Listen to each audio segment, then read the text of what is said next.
I was once told about a type of crab that cannot be caught. It is agile and it's clever enough to get out of any crab trap that you set for it. Yet, these crabs are caught by the thousands every day thanks to a particular human-like trait that they possess. So the trap itself is simple. It's a wire cage with a big hole at the top. Bait is placed at the bottom of the cage and then it's lowered into the water. Crab comes along, enters the cage, and begins munching on the bait. A second crab sees the first crab and joins him. Then a third. For a time, it's crab Thanksgiving. Eventually, though, all the bait is gone. And at this point, the crabs could easily climb up the side of the cage and leave through the hole. But they don't. They stay in the cage. And long after the bait is gone, even more crabs continue to climb inside the trap. They're attracted by the crowd. Does that sound familiar? Not one crab leaves. Why?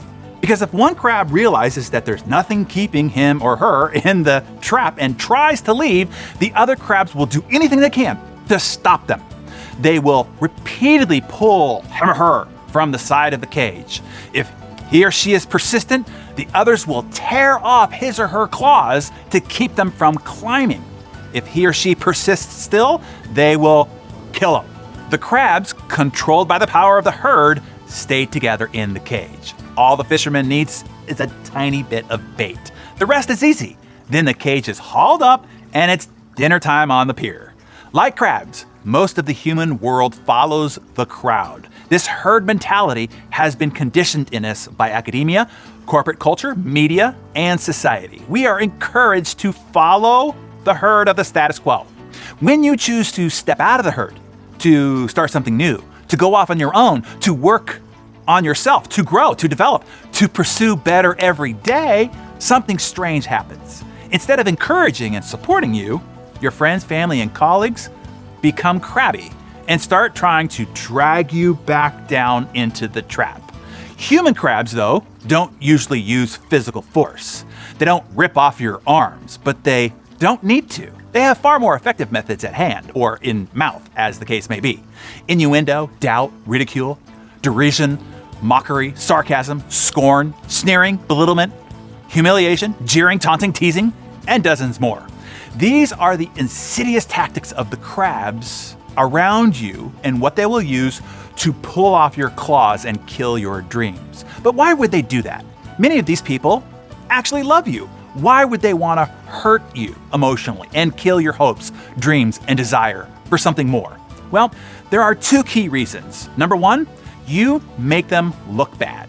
When you step outside of the status quo, you become like a giant mirror that reflects the reality of their life back to them. They know that they should be doing what you're doing, but they're afraid, and your choices make their cowardice all the more obvious. Instead of joining you, it's easier to make fun of you and to try to convince you that what you're doing is foolish, risky, or destined to fall in the hopes and that you will give up and come back to the pack and take the mirror away from them. Number two, they simply aren't as courageous as you. They can't get over the idea of leaving the security and comfort of their status quo, to venture off on their own, to be challenged and to put their ego at risk. What you are doing just doesn't fit their model of the world, and they aren't brave enough to follow your lead. It is easier to mock you than follow you. I can tell you why your crabs will do what they do, but it is still easy to be caught off guard by their crabby behavior. But what is important to realize is that it is not about you at all. What they're really saying no to is themselves. They're rejecting their own inner voice that prods them to do more, to step out, to be brave, to take risks like you.